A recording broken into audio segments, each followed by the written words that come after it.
Apa yang kalian lakukan ketika ada orang yang omongannya jahat? Ini belum pernah gue bahas sebelumnya, tapi menurut gue penasaran aja. Biasanya orang kalau dikatain jahat atau bahkan dikasih sebutan kata-kata yang jahat, kotor, kalian gimana biasa responnya? Gue sambil sarapan dulu.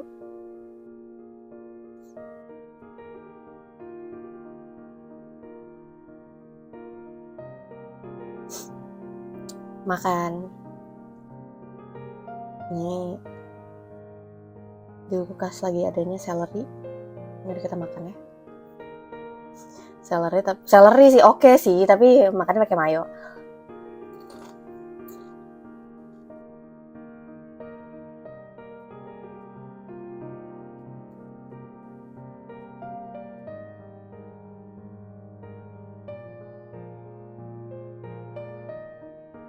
Kalian ngerasa nggak sih kayak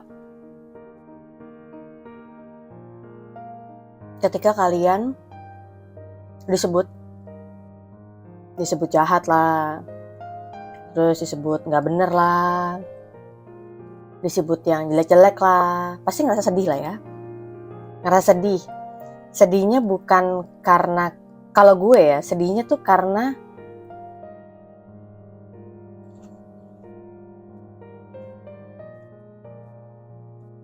gue tahu siapa yang melakukan, dan gue nggak nyangka ternyata yang melakukan tuh adalah orang itu. Bener gak sih? Sedihnya kita adalah karena omongan-omongan jahat itu datang dari orang yang kita nggak sangka.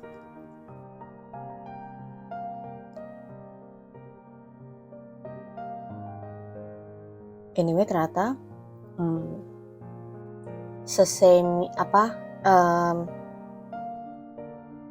mayo yang ada wijennya tuh lebih enak yuk payungnya.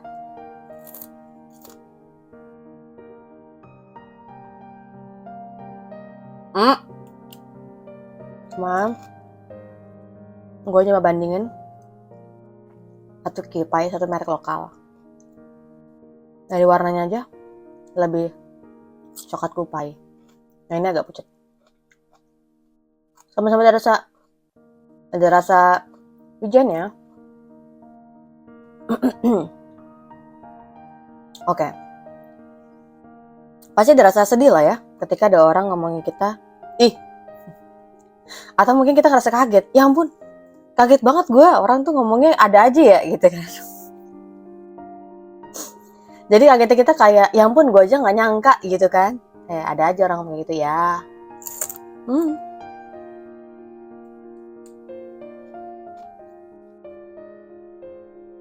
Terus apa lagi biasanya kalau misalnya kita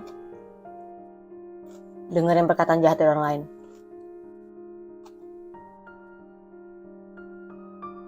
Dulu gue merasa bahwa kalau ada perkataan jahat atau isu yang gak bener, gue ngerasa pasti salah orang itu. Pasti ada kekurangan yang dimiliki oleh orang itu, makanya orang-orang lain tuh ngomongin yang jahat-jahat gitu. Jadi dulu karena gue berpikir semua orang nice sama gue, semua orang good sama gue, ya udahlah. Kayak naif banget gitu ya. Ya udah berarti gue masih aman.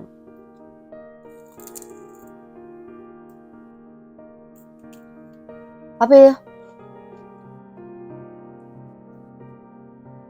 ketika gue capek bersembunyi dalam posisi aman terus,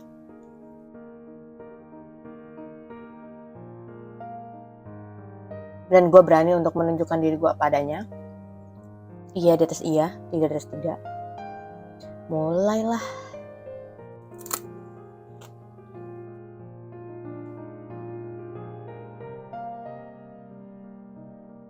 Even ketika gue udah jelasin seterang-terangnya, kasih penjelasan ke mereka, baikin mereka, you know what? Kalau dia udah sebelah malu, dia akan tetap melihat yang jelek-jelek. Dia akan melihat dari sudut pandang yang jelek. Dia akan tetap gak suka.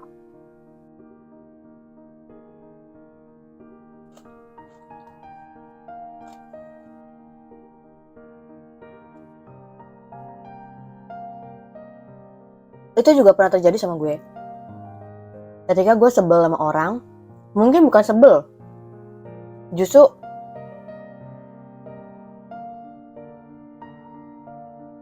gue udah di tahap kayak, gue kalau udah sampai memandang nih orang unik ya gitu. Disitulah gue ditandain orang itu. Nah, jadi ketika gue ngeliat, oh ini orang unik ya, oh gue udah ngelakuin yang terbaik tapi ini orang tidak meresponi dengan baik, oh ketika gue udah ngelakuin yang bener ini orang tetap gak menghargai, oh berarti ini ada misalnya nih, gue disakitin, gue diomongin buruk gitu ya, gue dianggap jelek-jelek gitu ya. Nah ketika kayak gitu, awalnya pasti karena gue sakit ya, maksudnya sakit dalam arti belum bisa terima kenyataan bahwa dia seperti itu. Ekspektasi gue yang tadinya ini orang baik ternyata tidak gitu ya. Cuma karena kita beda pandangan, lalu ini orang kayaknya langsung kelihatan di aslinya gimana gitu ya. Padahal kalau beda pandangan aja, maksudnya misalnya pengalaman gak cocok, oke lah gak cocok, tapi kan gak harus sampai kita menjelek-jelekan orang lain, ya gak sih? Kalau gue sih gitu ya. Ketika gue mulai pelan-pelan, nah ini udah mulai bisa nih makan pakai gigi kiri. Maklum ya, umur-umur segini, geraham bungsunya sakit. Jadi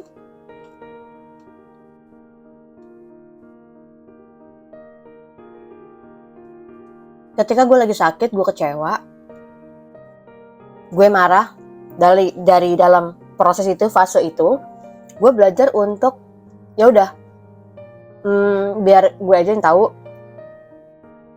Gue nggak mau untuk membuat perhatian publik jadi sebel sama dia ya, karena kan nanti kalau misalnya kita tiba-tiba kita cerita ke orang-orang, ini orang asli gini, ini orang aslinya gini gitu ya, ini orang ternyata sejahat ini loh. Untuk orang-orang yang nggak tahu tentang dia, orang-orang yang nggak tahu tentang aslinya dia, kan ngiranya kita apaan sih ini, misalnya Stella ya kan,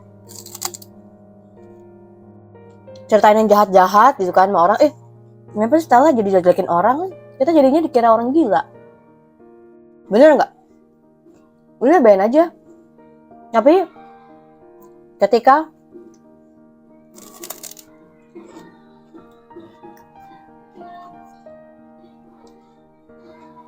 anak TK lewat depan rumah, sorry ya kalau agak berisik. Biasanya kagak ada, biasanya kagak ada.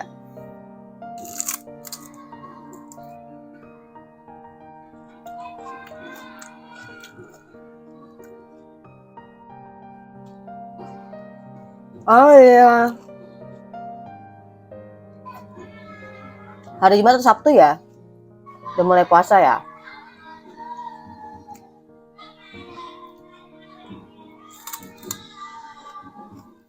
Nah, jadi ceritanya gini, ketika gue lagi di fase, sorry ya, gue ambil makan, karena biasanya gue nge-vlognya sambil makan juga kan. Sederhananya gini, gue tahu ketika orang lagi sakit, yang namanya juga lagi sakit, lagi dikecewakan, lagi sedih, ya udah biar dia berurusan dengan emosinya, dengan perasaannya. Tapi menurut gue ketika lo lagi sedih, lo lagi marah, lo lagi kecewa, lo jangan sampai dikendalikan dengan perasaan lo. Tetap yang harus mengontrol, harus take over perasaan itu adalah lo gitu. Karena iya gue tahu nggak bisa diungkapkan ya, gimana sih orang sakit ya pasti kan kehidupannya nggak normal, sikapnya nggak normal, iya betul. Tapi maksud gue dengan lo ngomongin kata-kata kotor, kata-kata yang buruk, nggak tahu ya, mungkin tiap orang beda, tapi menurut gue tidak akan ada kepuasan dari hal itu gitu. Ketika lo ngomong kata-kata kotor, jelek-jelekin orang, nggak. Nah, jadi ketika gue lagi di fase gue seperti itu ya, sedih, marah, gara-gara wah kok ada orang kayak gini, gue tetap mau lihat dari ini orang pasti ada baiknya gitu, ngerti ya? Hal-hal kalau orang melihat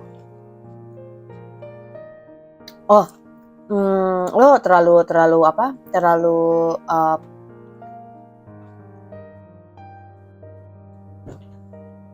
ikan dulu tadi.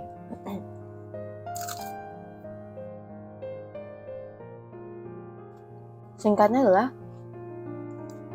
gue masih mau ngeliat ada yang baik dari orang itu. Jadi ya mungkin posisinya gue lagi sakit, gue nggak bisa lihat hal yang baik itu karena gue posisi lagi sakit. Ya udah. Menurut gue kalau misalnya ada orang nggak ada lap, misalnya ya lo lagi sakit, lo lagi marah, ada orang ngomongin lo, tapi yang perlu lo ingat, lo tetap harus bertanggung jawab. Ketika lo disakitin, lo tetap harus punya etika. Percayalah, masanya akan tiba bahwa lo akan sembuh dari luka lo. Lo akan bisa menjadi diri lo apa adanya lagi, tanpa dipengaruhi orang itu. Terus, gue tadi keinget, tadi ada yang mau gue bahas sebenarnya. Kenapa ada beberapa orang kayaknya gampang kepancing banget kalau ada orang ngomong jahat tentang dia, ngerti ya? Kayak gampang bereaksi gitu. Well, karena gue udah pernah punya pengalaman ketemu sama orang NPD. Orang-orang NPD itu mereka punya kecenderungan mau mempengaruhi reaksi lo, supaya ketika lo berfokus kepada reaksi lo lupa sama aksinya mereka gitu. Jadi menurut gue gini, terserah orang lain tuh mau ngomong apa ya, terserah orang lain tuh mau bertindak apa, tapi kalau lo tahu value lo tahu tentang pribadi lo tahu tentang diri lo nggak usah mudah terpengaruh sama perkataan orang.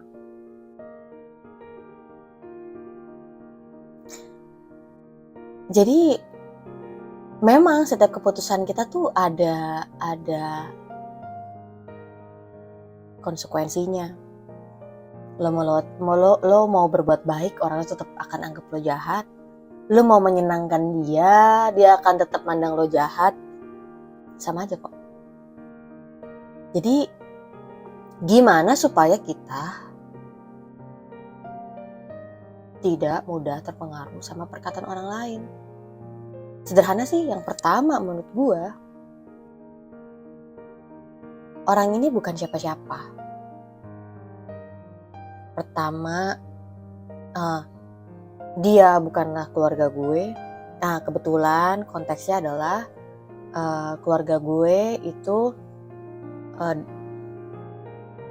kita tuh kayak deket banget gitu ya. Dan maksud gue, kita sebagai satu keluarga, kita itu ada untuk kayak saling membangun gitu ya. Meskipun keluarga gue gak sempurna, tapi kalau dari kecil gue tuh diajarkan khusus untuk keluarga gitu ya, kita mendahulukan keluarga. Kalau kita lagi kumpul keluarga, lagi ngobrol sama keluarga, harus etikanya lebih dinomor satukan gitu. Yang pertama, orang itu bukan keluarga lo gitu. Maksudnya kita tahu bahwa orang yang mengasihi kita tuh pasti keluarga kita, ya kan? Dan dia bukan keluarga lo ya, lo nggak bisa mengharapkan kasih dari dia, kasih sayang, perhatian dari dia. Yang kedua, menurut gue bukan dia yang jamin hidup lo. Bukan dia yang kasih lo makan, bukan dia yang kasih lo nafas, bukan dia yang ada mengetahui seluruh kehidupan lo, pribadi lo, mengenal lo. Jadi gak usah dipikirin.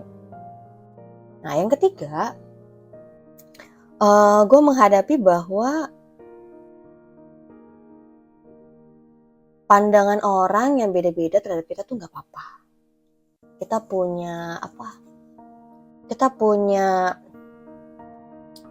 pihak yang berlawanan atau kita punya haters, itu nggak apa-apa. Kita nggak bisa nyenangin semua orang, kita nggak bisa untuk membuat diri kita disetujui, di-approve sama semua orang, nggak bisa. Gitu.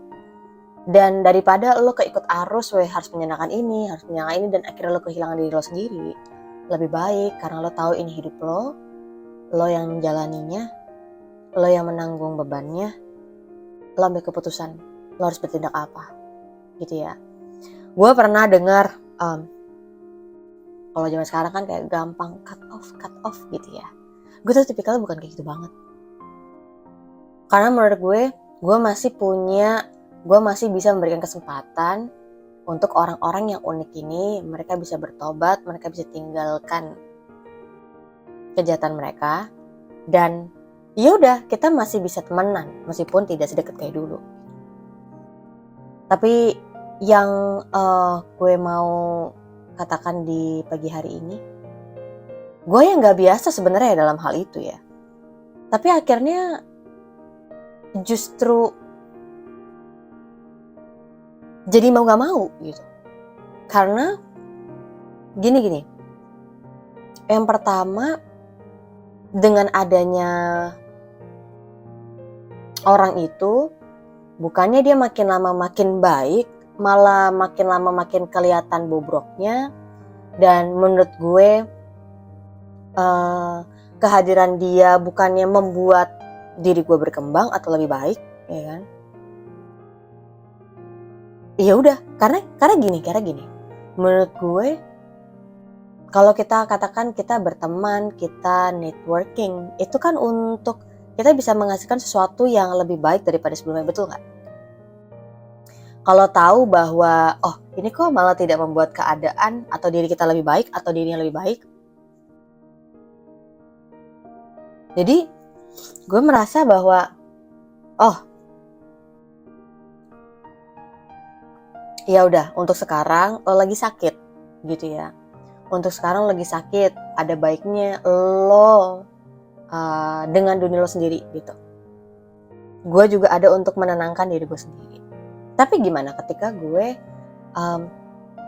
lakukan hal itu gitu ya, untuk tidak lagi berkomunikasi, apakah gue benci sama orang itu? Enggak. Sampai hari ini pun gue mendoakan orang-orang yang seperti itu supaya mereka bisa dapat kesempatan, mereka bisa tobat ya, mereka bisa tinggalkan kehidupan mereka yang lama. Mereka tahu apa yang mereka lakukan tuh jahat ke orang. Tapi gue gak mau benci sama orang-orang kayak gitu. Kenapa? Menurut gue, ketika kita benci sama seseorang, bagi gue personal, malah itu yang memakan habis tenaga dan waktu gue gitu. Jadi, seperti itu gue gak mau benci. Tapi dalam proses pemulihan, dalam proses kesembuhan dari disakiti, dikecewakan, diomongin yang buruk-buruk, gue mau ambil tenang sampai gue bisa kembali kepada diri gue sendiri. Gue tidak gampang dipengaruhi. Ngerti ya? Kayaknya agak panjang nih vlognya. Tapi menurut gue ada banyak orang itu masih gampang terpengaruh sama perkataan orang. Padahal jelas-jelas yang dikatakan dia itu gak benar. Terus kenapa kita gampang kepengaruh sama perkataan yang gak benar? Kalimat mereka emang jahat. itu kan bukannya menunjukkan karakter mereka ya. Maksud gue kita nggak setuju nggak apa-apa. Gue nggak setuju sama lo, kan bisa tuh. Tapi kalau misalnya gue nggak setuju sama lo, misalnya jadi ngomongin menjatuhkan orang itu, ya lu lihat aja nih keluarganya, lu lihat deh kalau kecenderungan gitu tuh kayak, ngerti nggak? Jatuhnya jatuhin orang. Dan nggak tahu ya. Gue memang bukan orang sempurna, tapi gue bersyukur gue punya teman-teman yang tapi pasti kita bisa lihat deh hal yang baik. Tapi pasti bisa kita pelajarin sesuatu yang baik gitu. Yang artinya setiap orang emang ada kejelekannya, tapi pasti nanti kita bisa lihat kok, memang gini, nggak ada orang yang sempurna. Tahun berapa gue belajar hal itu ya? Nggak ada orang yang sempurna, bahkan nggak ada orang yang baik. Setiap orang masih punya kekurangan ya. Dan ya udah. Dari hal itu gue melihatnya bahwa ya udah. Satu sisi gue cukup kaget bahwa ternyata ini orang aslinya kelihatan ya kalau kita melihat ada krisis nih, ngerti ya? Ketika krisis terjadi dalam diri seorang, itu bukan hanya memunculkan potensinya, tapi juga memunculkan sisi buruknya. Gue juga ada nggak? Gue juga ada. Tapi yang gue mau tekankan adalah gimana nih ketika lo melihat kejelekannya orang itu. Kalau kejelekannya dia, keterbatasannya dia, sudah dia ketahui, dan dia juga lagi struggle untuk bisa melalui dan meninggalkan itu, oke lah. Masalahnya tipe-tipe NPD inilah ya. Ketika dia justru karena dia merasa bahwa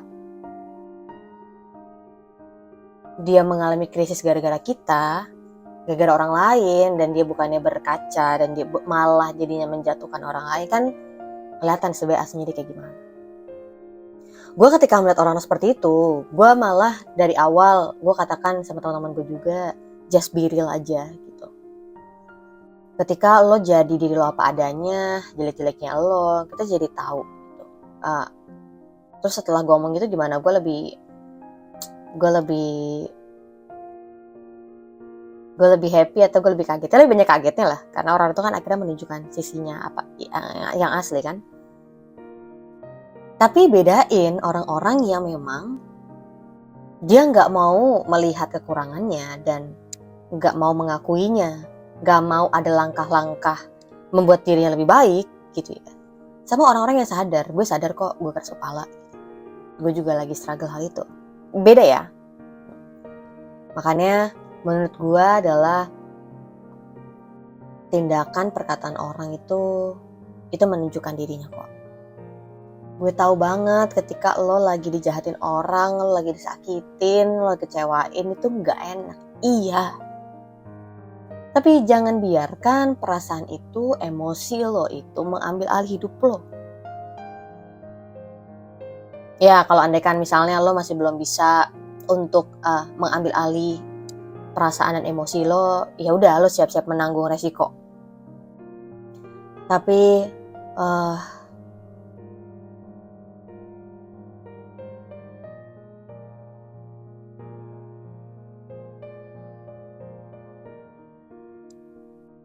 sakit hati lo, perasaan gak enaknya lo, fase yang lo lagi alamin sekarang, bahkan lo yang bertanggung jawab akan kesembuhan, pemulihan lo itu cukup lo aja yang tahu.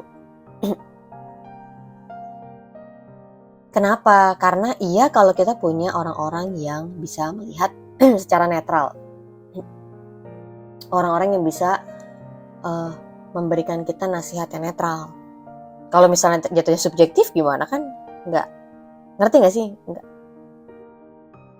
Enggak aja menurut gue gitu. Jadi ketika gue bagiin vlog ini di pagi hari, mungkin kayaknya agak kepencar-pencar ya. Gue biasanya kalau bikin vlog kadang-kadang gue tulis draftnya dulu, tapi ini pagi gara-gara gue baru bangun sambil sarapan sambil juga ngevlog. Gue merasa gue harus bagiin ini ke teman-teman semuanya. Gak apa-apa loh kalau ada orang yang beda pandangan sama kita. Gak apa-apa loh kalau ada orang yang ngomongin jahat tentang kita meskipun itu gak baik. Gak apa-apa juga kalau misalnya ada orang-orang yang melakukan hal-hal yang di luar dari ekspektasi kita. Gak apa-apa. Itu mereka. Kita gak bisa kendalikan respon mereka, kita gak bisa kendalikan mulut mereka, kita gak bisa kendalikan pandangan orang-orang di sekitar kita terhadap kita. Yang bisa kita pertanggungjawabkan adalah sikap kita, respon kita. Menariknya kan kita yang disakitin, kok malah kita yang bertanggung jawab untuk nyembuhin gitu ya. Karena ini hidup lo. Sekalipun itu karena penyebab disebabkan dilakukan oleh orang lain terhadap diri lo, tapi ini hidup lo, yang jalanin tuh ada lo, sehingga yang bertanggung jawab itu harus lo. Kalau kita ngomongin tentang penyembuhan luka batin juga macam-macam ya, 6 bulan, setahun, bertahun-tahun, belasan tahun. Ada yang bilang katanya waktulah yang bisa menyembuhkan. Tapi buktinya tiap-tiap orang beda-beda tuh. Ada yang bisa 6 bulan, ada yang bisa 1 bulan, ada yang bisa 5 tahun, beda-beda. Jadi sebenarnya yang menyembuhkan tuh adalah waktu atau sebagai keputusan lo. Nah, karena gue tahu bahwa sakit hati, kepahitan, kekecewaan, gini. Merasa sedih, marah, kecewa, itu kan emosi ya.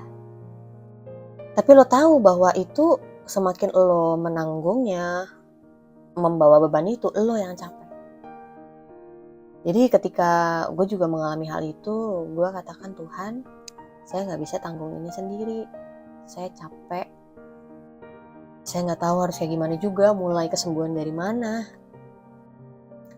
Tapi saya mau serahin ini nih.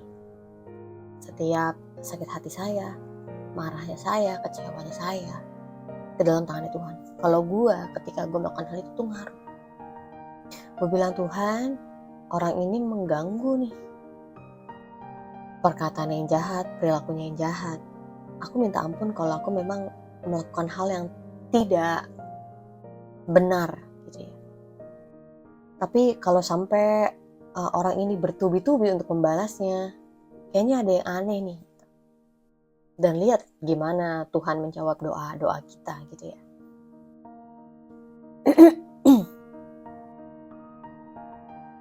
Jadi justru dari keadaan lo yang gak enak ini, lo jadi belajar bagaimana memperlakukan orang lain. Dijahatin tuh gak enak, ya udah gak usah jahatin orang lain. Ngomongin yang kotor tentang orang lain tuh gak enak. Ya udah, gak usah ngomongin kotor tentang orang lain, ngerti ya? Diomongin dari belakang tuh gak enak. Ya udah, akhirnya lo gak mau kan ngomongin orang lain dari belakang. Ya kalau misalnya pengalaman pahit itu terjadi sama lo, biarlah itu berhenti aja. Lo gak perlu lanjutin, lo gak perlu lakukan hal yang sama, hal itu kepada orang lain. Misalnya lagi,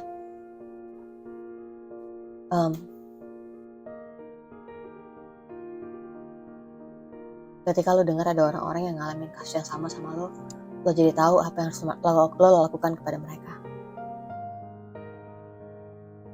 Jadi kalau bukan dari peristiwa yang gak enak itu, mungkin hari ini kita masih nyaman, kita masih belum melangkah kepada apa yang sebenarnya jadi destiny kita.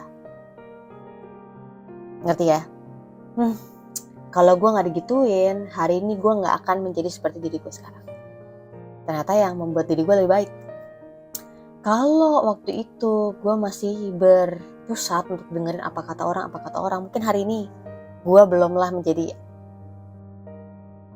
diri gue sekarang. Gue masih berada dalam posisi nyaman, gue masih mengandalkan orang lain, gue masih harus gue mentingin omongan orang.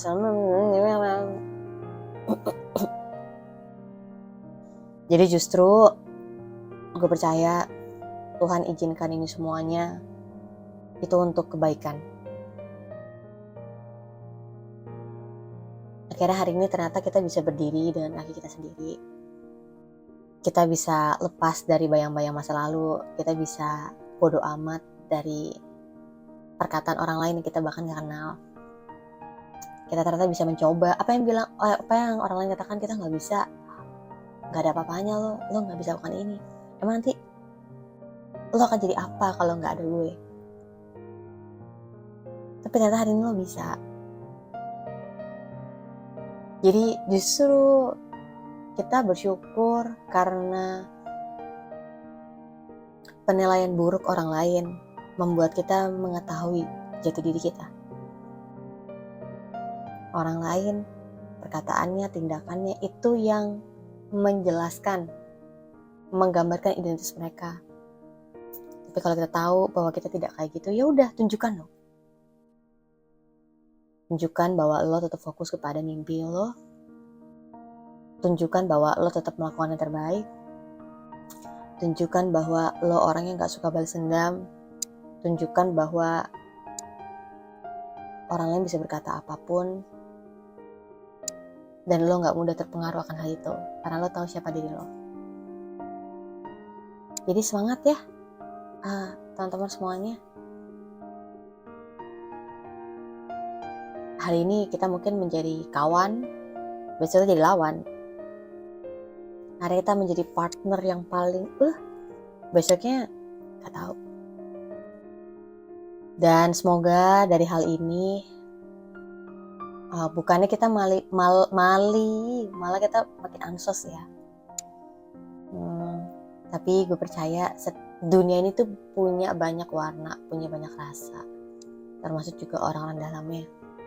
Setiap orang, setiap peristiwa, setiap musim itu ada masanya gitu. Dan gak apa-apa kalau memang ini orang cuma sebentar doang dalam hidup saya, orang ini cuma ya lumayan lama lah, tapi emang gak sampai seumur hidup. Gak apa-apa. Gak apa-apa. Lakukanlah segala sesuatu dengan bertanggung jawab. Ketahuilah bahwa setiap pilihan lo ada konsekuensinya. Dan terutama, ya hiduplah dalam takut akan Tuhan. Karena menurut gue semua ini bukan tentang gue sama mereka, apa yang mereka lihat, apa yang mereka tahu, apa yang mereka dengar.